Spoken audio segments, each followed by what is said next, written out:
আসসালামু আলাইকুম ভিউয়ার্স, জিন্নাত টার্নিওয়ারে আপনাদের সবাইকে স্বাগতম। চলে আসলাম একটি নতুন ব্লগ নিয়ে। তো দেখতেই পাচ্ছেন রেডি হচ্ছি। উপজেলা নির্বাচনের কেন্দ্রের দায়িত্বে পড়েছিলাম আমরা। তো কেন্দ্র পরিদর্শন করতে যাওয়ার জন্য সহকারী প্রিজাইডিং আমাদেরকে বারবার ফোন দিচ্ছিল। আর আমি আছে পোলিং অফিসার। তো 2টার সময় আমরা রেডি হয়ে আমাদের যাওয়ার কথা। এই যে আমাদের চিঠি। যদিও আজকে আমি খুব ভালো করেই জানি যে নির্বাচনে প্রয়োজনীয় জিনিসপত্র 3টার আগে হ্যান্ডওভার করবে না। তারপরেও যে কেন ওনারা আমাদের 2টার সময় যেতে বলছে বুঝতে পারতেছি না। তো দেখতেই পারছেন বাচ্চাদের কাছ থেকে বিদায় নিয়ে আমি বের হলাম। খুবই খারাপ লাগে ওদের কাছ থেকে যখন বিদায় নিই। তবে এখন মানা অনেকটা বুঝে গেছে। ও আসলে এখন আর খুব কান্নাকাটি করে না আমি বাইরে যাওয়ার সময়। কারণ মানুষ আসলে অভ্যাসের দাস, অভ্যাস হয়ে গেছে ওর আমাকে ছাড়া থাকতে থাকতে। তো তারপরেও কেন্দ্রটা খুব কাছে দেখেই আর কি এত টেনশন হয়নি। খুবই কাছে, 5 মিনিটের রাস্তা। আর অপু স্যার আমার বাসার সামনেই অটোরিকশা নিয়ে দাঁড়িয়েছিলেন। যেহেতু অপু স্যার আর আমি একই রোডে যাব, আর অপু স্যারের বাসার সামনের থেকে উনি অটো রিজার্ভ করে আনছিলেন। এজন্য বলছে, ম্যাম তাহলে আর আপনার আলাদা গাড়িতে যাওয়ার দরকার নেই, আমি আপনাকে নিয়ে যাব। এই জন্য বিল্ডিংয়ের সামনে এসে ফোন দিয়েছিল, আমি তখনই আসলে নেমে আসলাম। তো এই একটা মানুষ নিজের ভাই কতটুকু দায়িত্ব পালন করে এটাও আমি জানি। আর এ তো আমার পাতানো ভাই, আমার কলিগ। তো যথেষ্ট রকমের দায়িত্ব পালন করার চেষ্টা করে। আমি গর্বিত এমন একটা ভাই পেয়ে। যাই হোক, আমরা বের হয়ে গেলাম। খুবই অল্প রাস্তা, খুব বেশি রাস্তা না। আর আমরা এই কেন্দ্রে পড়েছি আমাদের স্কুল থেকে 4 জন, ইমরান স্যার, কেয়া ম্যাম এবং অপু স্যার আর আমি। তো অপু স্যার আর আমি একই রোডে, এই জন্য আমরা একসাথে যাচ্ছি। ইমরান স্যারের রোডটাও আলাদা, কেয়া ম্যামের স্কুল থেকে অবশ্য কাছে। কেয়া ম্যাম বারবার ফোন দিয়েছিল, কারণ কেয়া ম্যাম অলরেডি স্কুলে পৌঁছে গেছে। আর তার থেকে বড় কথা, প্রিজাইডিং অফিসার আমাকে বারবার ফোন দিয়ে 12টার ভিতরে যেতে বলছিল। আমরা খুব ভালো করেই জানি যে আসলে 2টা-3টার আগে ওনারা আসবেন না নির্বাচনী জিনিসপত্র নিয়ে। এজন্য আমরা একটু লেটে আসলাম। তো এসে দেখি আসলে কেউ নাই। এখানে মোট 8টা বুথ হবে। তো 8টা বুথের 8 জন সহকারী প্রিজাইডিং এবং 2 জন করে পোলিং অফিসার। আর এই কেন্দ্রে 1 জন প্রিজাইডিং অফিসার। তো আমরা গতকালকেও এই স্কুলটায় এসে ঘুরে গিয়েছিলাম। আমাদের সহকারী প্রিজাইডিং আমাদের ডেকেছিলেন। তো সেদিন ঘুরে দেখে গিয়েছিলাম কেন্দ্র। আজকে বুথ রেডি করতে হবে আমাদের। তো কেউই কোনো বুথের কোনো কর্মকর্তাই আসেনি, শুধু আমরাই পৌঁছে গিয়েছি। আপনারা দেখতে পাচ্ছেন কিনা জানি না, ওই যে বারান্দায় কেয়া ম্যাম হাঁটাহাঁটি করতেছে। স্কুলটার নাম হচ্ছে তেঘরিয়া উচ্চ বিদ্যালয়। 1856 সালে স্থাপিত অনেক পুরনো একটা স্কুল এবং অনেক বড়। স্কুলটা আসলে আমার অনেক ভালো লাগছে। আমি এই এলাকাতেই আছি এখন, বলতে গেলে এই এলাকার স্থানীয়, কিন্তু স্কুলটাতে এভাবে আমি আগে কখনো আসিনি, আসার প্রয়োজন হয়নি আর কি। তো এই যে আমরা 3 জনই সব মিলিয়ে, কেউই নাই। যেখানেই যে প্রোগ্রাম হয় না কেন, আমাদের স্কুলের দাওয়াত পড়লে আমাদের স্কুলের আমরাই আগে গিয়ে পৌঁছাই। তো অনেকক্ষণ ওয়েট করতে হচ্ছিলো, গরমও খুব। নিচে রুম একটাও খোলা ছিল না, কারণ তখন কেউ আসেনি, স্কুল কর্মকর্তাকেও কাউকে পাচ্ছিলাম না। একটা বিরক্তিকর অবস্থার সৃষ্টি হয়েছিল। আমি জানালা দিয়ে একটু দেখছিলাম যে কী পরিমাণ বেঞ্চ এলোমেলো অবস্থায় আছে।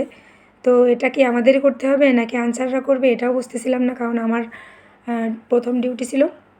তো আমরা উপরে চলে গেলাম। উপরে গিয়ে একটা রুম দেখলাম খোলা আছে। তো আমরা ফ্যান দিয়ে ওখানে একটু ওয়েট করতেছিলাম। তো তারপরে দেখলাম এক একজন করে আসতেছে। আমি ধপ করে বসে পড়ছি বেঞ্চে, কারণ আমার তো এই ময়লা মাটির জ্ঞান আমার মাথায় থাকে না। তো কেয়া ম্যাম তখন বললো যে আমি একটু মুছে দিই। তো দেখেন কি পরিমাণ ময়লা, আর এটা নিয়ে আমি বসে পড়ছি।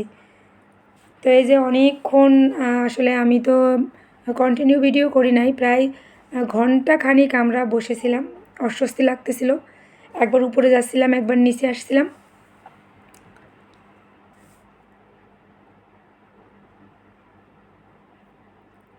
এই যে আবার নিচে চলে আসছি। একটু পরপরই আসছিলাম এবং একটু পরপরই যাচ্ছিলাম, যে মানে কেউ আসছে কিনা এটা দেখার জন্য। তো আসলে কেউ এসে পৌঁছাইছিল না তখন। তো এই যে অলরেডি 2টা ম্যাম চলে আসছে এখানে। এনারা 2 জনই সহকারী প্রিজাইডিং অফিসার। তো একজন আসছে আপনার যাত্রাবাড়ি থেকে এই বাচ্চাটাকে নিয়ে। আমি শুনলাম সেম জিনিস। আমার ঘরে তো আমার বড় মেয়ে আছে, এনার বাসায় কেউই নাই, বাচ্চাটাকে বাধ্য হয়ে ওনাকে নিয়ে আসতে হয়েছে। তো বাচ্চাটা অনেক দুষ্টামি করতেছিল আমার সাথে প্রচুর। এই যে বাচ্চাটার নাম তালহা। তো মাশাল্লাহ ওনার মা কিংবা আরেকজন যিনি ছিলেন আমরিন ওনার নাম, দুজনই মাশাল্লাহ অনেক ভালো মিশুক আর কি আমাদের সাথে খুব অল্প টাইমেই আমরা মিশে গিয়েছিলাম এবং খুব ভালো একটা বন্ডিং তৈরি হয়েছিল আমাদের ভিতরে। তো আমরা সবাই ওনাদের নিচে দাঁড়িয়েছিল, আমরা ওনাদের উপরে নিয়ে আসলাম। প্রায় 3টার পরে আমাদের এই যে আনসার সহ নির্বাচনীয় সরঞ্জাম এবং আমাদের সহকারী প্রিজাইডিং ইনি, আমার সহকারী, আমার বুথের সহকারী প্রিজাইডিং উনি, স্যারের নাম জার্জিস, আমার জীবনের প্রথম শোনা একজন নাম আর কি। উনি যমুনা ব্যাংকে দায়িত্বরত অবস্থায় আছেন। লোকটা অসম্ভব চুপচাপ টাইপের একজন মানুষ, বাট ভালো আর কি, দায়িত্ববান একজন মানুষ। ওনার কাজ কাম খুবই পরিপাটি। ইনি আমাদের প্রিজাইডিং অফিসার, আমাদের কেন্দ্রের দায়িত্বে উনি আছেন। তো এই যে পুলিশ সাহেব, আনসার সবাই এসে পৌঁছে গিয়েছিল। তো আমরা নিচে নেমে গেলাম, এখন শুরু হবে আমাদের কাজ আর কি।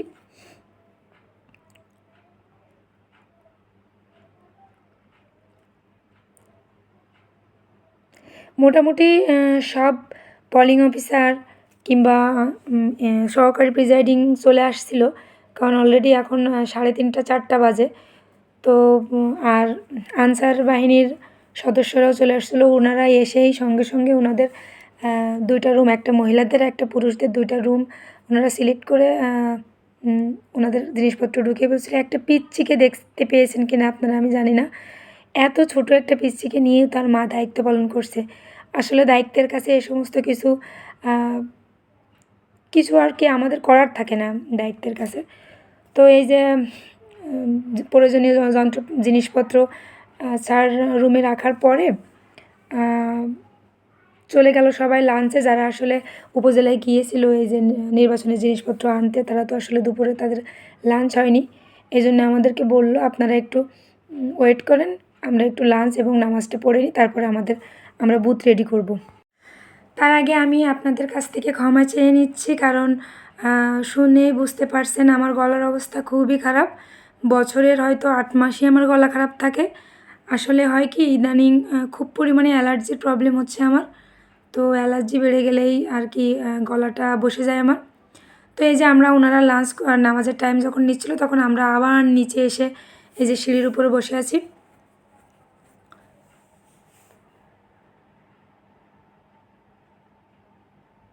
আমাদের ইমরান স্যার আসলে তখনও এসে পৌঁছায়নি। উনি ভালো করেই জানেন যে 4টার পরে ছাড়া আর কি আমাদের কার্যক্রম শুরু হবে না, এই জন্য উনি একটু লেট করে আসছিলেন।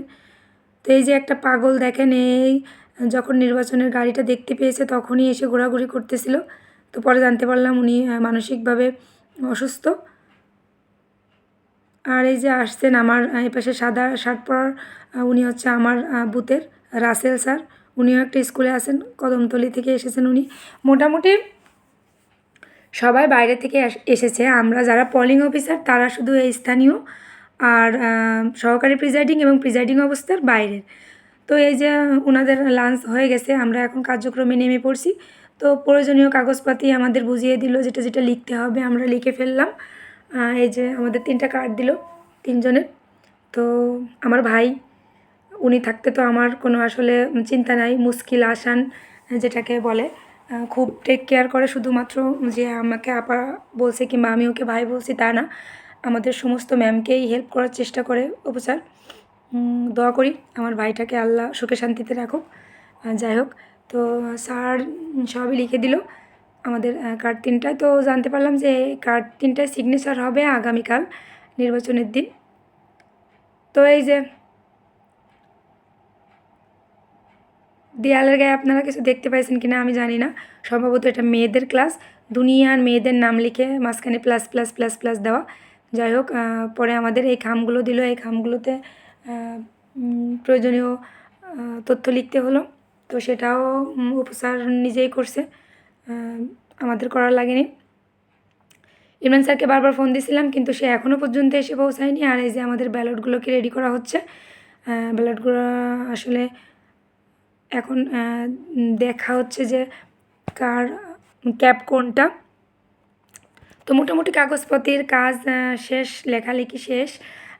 অনেক পোলিং অফিসার কিংবা অনেক সহকারী প্রিজাইডিংয়ে আসেনি যারা অনেক দূরে দূরে যাদের বাসা, একজন তো নারায়ণগঞ্জ থেকে আসছে, তো দূরে যাদের বাসা তারা আসলে আসেনি, কিছু কিছু মুরব্বীরাও আসছেন। তো আমাদের প্রিজাইডিং স্যার একটু ব্রিফিং দিল যে আমাদের কী কী করতে হবে, কী কী করা যাবে না। তো উনি সুন্দর করে বুঝিয়ে দিল যে আসলে যেহেতু রিস্কের একটা ব্যাপার থাকে, যেহেতু নেতাদের কার্যক্রম, তো উনি সুন্দর করে বুঝিয়ে দিল যে আমাদের উত্তেজিত না হতে, তারপরে যদিও এটা অনেকেরই নিজ এলাকা না, সেহেতু আমরা যেন বাকবিতর্কতায় না যাই, সুন্দরভাবে পরিচালনা করি। তারপরে যেহেতু অনিয়ম না হয়, ফেয়ার যেন একটা নির্বাচন হয়, এটার একটা উনি সুন্দর করে একটা ব্রিফিং দিল। আর সবথেকে বড় কথা, আমরা ট্রেনিং পাইনি, আর ট্রেনিংয়ের চিঠি আমাদের স্কুলে আসেনি, এজন্য আমাদের স্কুল থেকে ট্রেনিংয়ে আমরা পাইনি। এজন্য এগুলো স্যারের মুখ থেকে শোনাটাও আমাদের জন্য খুবই উপকার হয়েছিল। আর স্যার অনেক সুন্দর করে অনেকক্ষণ টাইম নিয়ে স্যার বুঝিয়েছিলেন, যেটা আসলে আমাদের জন্য খুব দরকার ছিল। আর স্যার অনেক মার্জিত, স্যারের কথা বলার ধরন আসলে শিক্ষিত মানেই সুশিক্ষিত হয় না, আর সুশিক্ষিত মানুষ সর্বদাই মার্জিত হয়। তো ওটা হয়ে যাওয়ার পরে আমাদের আরও কিছু ডকুমেন্ট দিল, এই যে আমাদের ইমরান স্যার এসে পৌঁছেছেন। তো এতক্ষণ অপু স্যার আমাদের হেল্প করছিল, এখন ইমরান স্যার আমাদের হেল্প করছে, আমার এবং কেয়া ম্যামকে কাজ করতে হয়নি, যেহেতু আমাদের দুইটা ব্রাদার আমাদের সাথে গিয়েছে। তো আমি একটু টাইপ করছিলাম, ইমরান স্যারের হাতের লেখা মাশাআল্লাহ অনেক সুন্দর। তো এই যে আমাদের চিঠি, কেউ যাতে আমাদের না বলতে পারে যে আমরা উড়ে এসে জুড়ে বসছি, এই জন্য বারবার আমাদের চিঠিটা বের করে করে দেখছিলাম।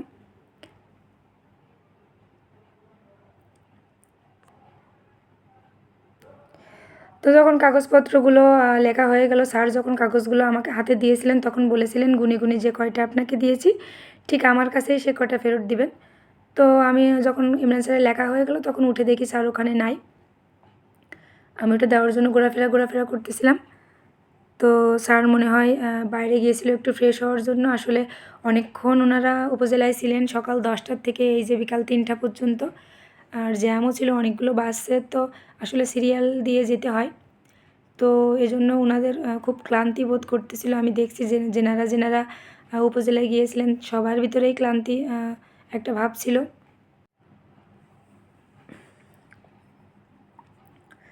এই যে স্যার চলে আসছেন, স্যার এসে আসলে উনি সবাইকে খুব রেসপেক্ট করে কথা বলছিলেন, সবাইকে খুব সম্মান দিচ্ছিলেন, আর আমরা তো ওনাকে আসলে সম্মানের জায়গা থেকে রাখছিলাম। তো আমি স্যারকে বললাম, স্যার কাগজগুলো নেন। স্যার বলে, আমার হাতে পানি, আপনি একটু ওয়েট করেন। তো যিনি আমার সহকারী প্রিজাইডিং ছিলেন, জার্জিস স্যার, উনি বললেন আমার কাছে দিয়ে যান। তো আমি জার্জিস স্যারের কাছে দিয়ে আসলাম। স্যার অনেক চুপচাপ মানুষ, আসলে আমি যেমনটা স্যার হচ্ছে তার উল্টোটা। মানে এমন দুইজন মানুষ আসলে আমার বুথে আমরা 3জন, একজন হচ্ছে প্রিজাইডিং অফিসার, সহকারী প্রিজাইডিং সরি, আর আমরা দুজন পোলিং অফিসার। তো এই ভিডিওটা আমি করেছিলাম ইমরান স্যারের ওয়াইফকে দেখানোর জন্য। ইমরান স্যারকে বারবার এই ভিডিওটা দেখাচ্ছিলাম আর বলছিলাম যে আপনি ওই ম্যামের সাথে কথা বলছেন, আমি ভাবির কাছে ভিডিওটা করে দেবো। তো যাই হোক, মজা করছিলাম। ভাবিও অনেক ভালো, আমি যতটুকু গল্প শুনেছি দেখেছি, খুব সুন্দরী একজন মহিলা। ইমরান স্যারের ভাগ্য ভালো, এত সুন্দর একটা মেয়ে বিয়ে করতে পারছে। যাই হোক, ইমরান স্যারের ওয়াইফেরও ভাগ্য ভালো, ইমরান স্যারের মতো একটা জামাই পেয়েছে। আমাদেরও ভাগ্য ভালো, এদের দুজনকে আমরা পেয়েছি। যাই হোক, আমরা এবার নিচে চলে আসলাম, আমাদের উপরের কাজকর্ম শেষ। এখন আমাদের বুথ রেডি করতে হবে। এখন যার যার পছন্দ মতো একটা রুম চয়েস করতে হবে। প্রথম 3টা হবে 1 নম্বর, 2 নম্বর, 3 নম্বর বুথ হবে মহিলাদের, এবং নিচে তারপরে 5টা রুম হবে পুরুষ বুথ। তো আমরা নিচে এসে বুথ রেডি করার জন্য আনসার খুঁজতেছিলাম, কিন্তু আনসার পাচ্ছি না। আনসারগুলো সব রুমে গিয়ে রেস্ট নিচ্ছে তারা তাদের রুমে। কিন্তু এখন আমরা মানে অলরেডি প্রায় 4টা 5টার কাছাকাছি হয়ে যাচ্ছিলো। আমরা যখন আনসারদের পেলাম না, তখন এই যে এটা আমাদের বুথ, এটা জার্জিস স্যার নিজে চয়েস করে নিয়েছেন। তো আমরা আমাদের বুথটাকে রেডি করার জন্য অপু স্যারকে ফার্স্টে বললাম যে আমাদের বুথটাকে আমরা আগে রেডি করে নিই, তারপরে আমরা সবাই মিলে আপনার বুথটাকে রেডি করব। যদিও অপু স্যারের সহকারী প্রিজাইডিং এবং পোলিং অফিসার আরেকজন আসেননি, ওনার ওখান থেকে কেউই, ওনার সহকারী প্রিজাইডিং মহিলা মানুষ এবং দূর থেকে অসুস্থ, এই জন্য আসেননি। আর আরেকজন যিনি পোলিং অফিসার ছিলেন উনিও মহিলা, উনিও আসেননি, 2জন আর কি। একজন হচ্ছে শাইলা আপা আর একজন হচ্ছে সুসানা খান। যাই হোক, তো এই যে আরেকটা বুথ, আমি মোটামুটি সমস্ত বুথে ঘুরে ঘুরে দেখছিলাম যে কি রেডি হচ্ছে, এই যে কালো কাপড় দিয়ে গোপন কক্ষ তৈরি করা হচ্ছে। তো এটা হচ্ছে গিয়ে আমাদের অপু স্যারের রুমটা ছিল একদম কর্নারে, মাথার উপরে ফ্যান নাই। তারপরে সবথেকে বড় কথা, এই স্কুলের বেঞ্চগুলো এত ভারী, মানে আমি বিশ্বাস করাইতে পারবো না আপনাদের, যারা এই স্কুলে এই এলাকার আছেন, যারা এই স্কুলে গিয়েছে, এত ভারী যে মানে উঁচু করাই যায় না, মানে এত ভারটা উত্তোলন করাই যায় না। যে এটা হচ্ছে গিয়ে গোপন কক্ষ, এটা হচ্ছে প্রিজাইডিং অফিসারের বসার স্থান, এটা হচ্ছে পলিং অফিসার, আর এটা হচ্ছে এজেন্টের। এই সাইড দিয়ে ঢুকবে, এই সাইড দিয়ে বের হয়ে যাবে। তো অপু স্যারদের রুমটা ক্লিন করতে এত পরিমাণ কষ্ট হয়েছিল যে কি বলবো। আর তারপরে আমরা আনসারকে পাই না। আমার মনে হয় না আর কোনো বুথে যে পলিং অফিসাররা এত কষ্ট করছে। ইমরান স্যারের গায়ের শক্তি পুরা দেখায় দিয়েছে, কারণ এত ভারী ভারী বেঞ্চ উনি একা একা উঠাইছে। আর সবথেকে বড় কথা যেটা, আমাদের এই দুইজন সহকর্মী, আমাদের সহকারী না, আমাদের সহকর্মী অপু স্যার এবং ইমরান স্যার, ওরূপে তারা আমার দুইজন ভাই। তো আমাদের দুইজনকে কোনো কাজে হাত লাগাতে দেয়নি। মানে আসলে এমন কলিগ, এমন ভাই মানুষের ভাগ্য করলে হয়। যাক, ছন্দ মিলিয়ে দিলাম। যাই হোক, এটা গোপন কক্ষ হবে। এখন হয়েছে কি, আমাদের যখন সমস্ত বুথ রেডি করা হয়ে গেছে, অলরেডি সন্ধ্যা হয়ে গেছে, আপনারা ভিডিওর কোয়ালিটি দেখে বুঝতে পারছেন ভিডিও কিন্তু ভালো আসছে না। তো তখন আমাদের প্রিজাইডিং স্যার নিচে নেমে, তার কোনো কাজই পছন্দ হয়নি। মানে কি বলবো, কিছু কিছু খুঁতখুঁতে টাইপের মানুষ থাকে, সেই টাইপের স্যার উনি। উনার কারোরই গোপন কক্ষ বানানো ঠিক হয়নি। উনি নিজে, সবথেকে এই জিনিসটা ভালো লাগছে যে উনি প্রিজাইডিং স্যার হয়েও উনি কিন্তু নিজে একটা বুথ নিজে রেডি করে দেখিয়ে দিয়েছেন যে এটা এভাবে করতে হয়। উনি একটু রাগও করতেছিলেন যে আপনারা মানে গোপন কক্ষ হবে গোপন মতো, কিন্তু আপনারা জাস্ট একটা কাপড়, কালো কাপড় ঝুলিয়ে দিয়েছেন, এটা কেমন করে গোপন কক্ষ হয়। যাই হোক, একটা ভোট দেবে গোপন কক্ষে গিয়ে। অনেকে রাগ করছিল যে সহকারী প্রিজাইডিংরা, কিন্তু উনি কারোর কথায় তোয়াক্কা করেননি। উনি বলছেন যে সরকারের নির্দেশনা অনুযায়ী আমাদের কাজ করতে হবে, তাই সেটা আপনাদের ভালো লাগুক আর মন্দ লাগুক। যাই হোক, এবার হচ্ছে অফিসারের পোলিং অফিসার কিংবা সহকারী প্রিজাইডিংয়ের সিলগুলো মারতে হবে। তো এগুলো মারলে আমাদের মোটামুটি শেষ। তো একটা বুথ যেহেতু কমপ্লিট হলো, স্যার একটা গোপন কক্ষ তৈরি করে আমাদের দেখালেন। এখন প্রতিটা রুমে আমাদের এই গোপন কক্ষগুলো আবার নতুন করে খুলে খুলে তৈরি করতে হবে। এই দেখেন গোপন কক্ষ, এখানে এসে কালকে মানুষ সিল মারবে ভোটে।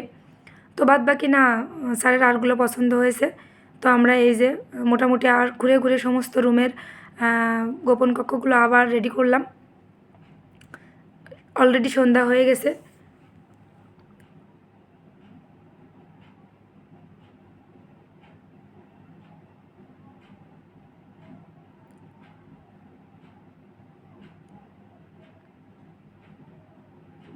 আসলে সবার খুব রাগ লাগতেছিল যে এতক্ষণ খেটে খুঁটে যে সবাই এই যে গোপন কক্ষগুলো বানালো, সেটা স্যার রিজেক্ট করে দিল। তো লাস্টে আমরা চলে আসলাম প্রায় কয়টা, 6টার কাছাকাছি আমরা বের হয়ে চলে আসলাম তিনজন, যে আজকে আর থাকা সম্ভব হচ্ছে না। তো এই যে আমরা বের হয়ে গেলাম। কালকে আবার দেখা হবে ইনশাল্লাহ নির্বাচনের। আমাদের 6টার ভিতরে আসতে বলেছে, কিন্তু আমি আসবো 7টায়, কারণ 8টা থেকে ভোট গণনা শুরু হবে।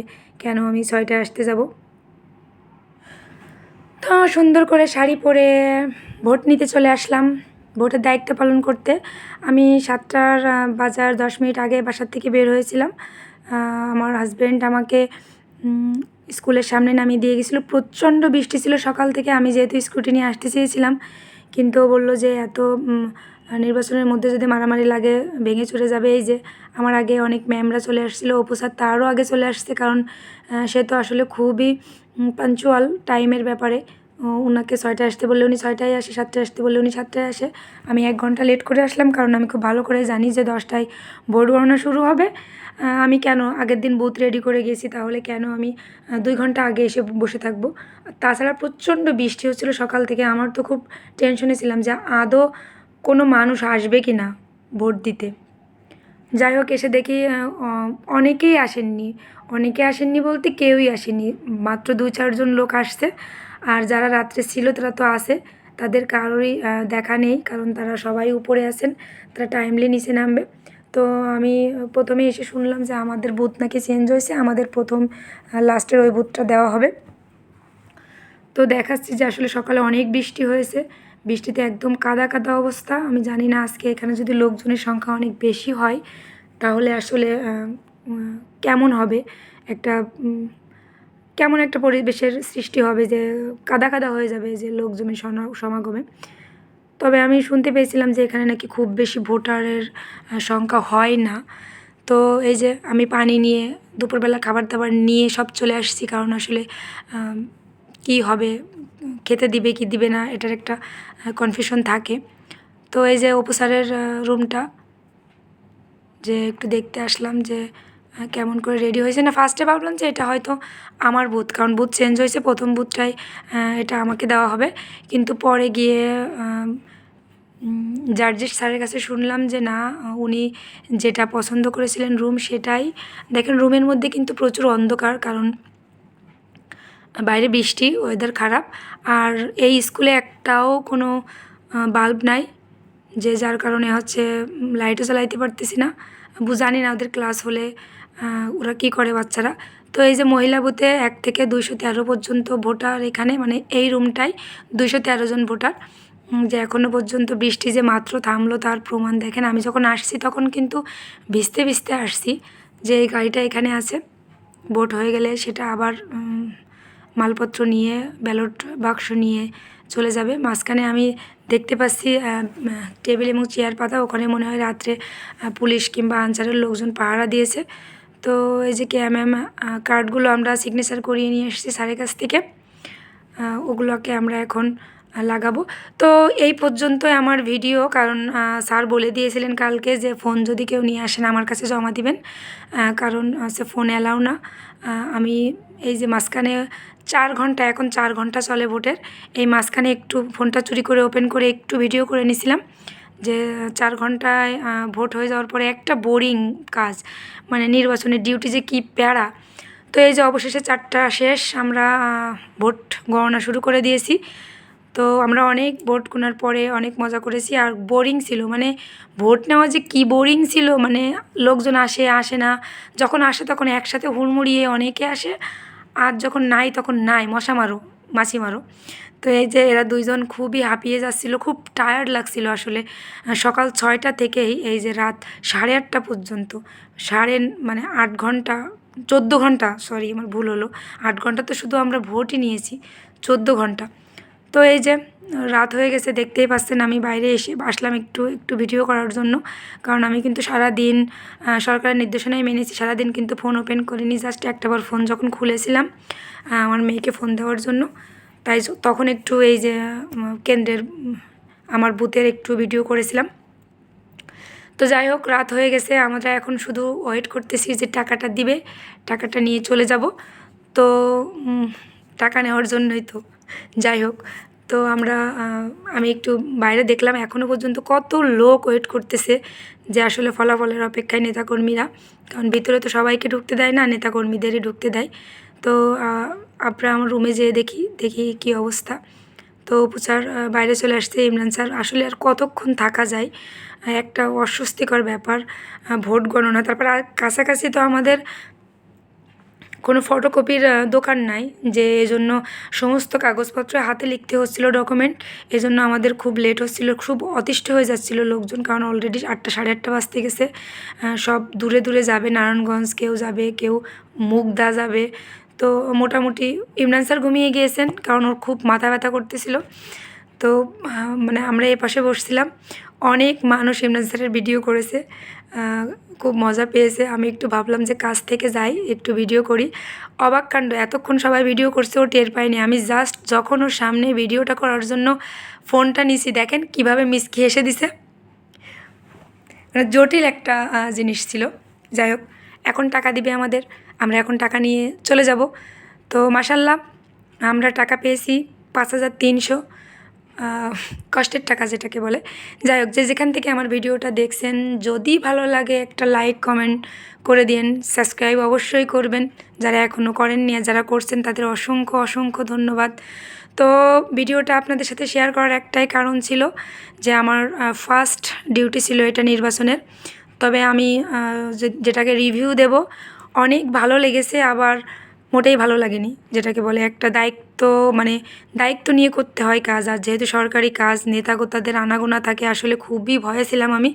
যাই হোক, সব মিলিয়ে শেষ করতে পেরেছি। সবাইকে অসংখ্য অসংখ্য ধন্যবাদ যারা এখানে ছিলেন, আর যারা আপনার আমার ভিডিও দেখলেন তাদেরকেও অসংখ্য অসংখ্য ধন্যবাদ। সবাই দোয়া করবেন আমাদের। আমরা এখন চলে যাচ্ছি, টাটা বাই বাই। নেক্সট ভিডিওতে আপনাদের সাথে দেখা হবে। সে পর্যন্ত সবাই ভালো থাকবেন, সুস্থ থাকবেন, আমার ভিডিও দেখতে থাকুন। আর আমার খারাপ গলা যে এতক্ষণ আপনারা সহ্য করছেন, তার জন্য আপনাদের সবাইকে ধন্যবাদ। টাটা।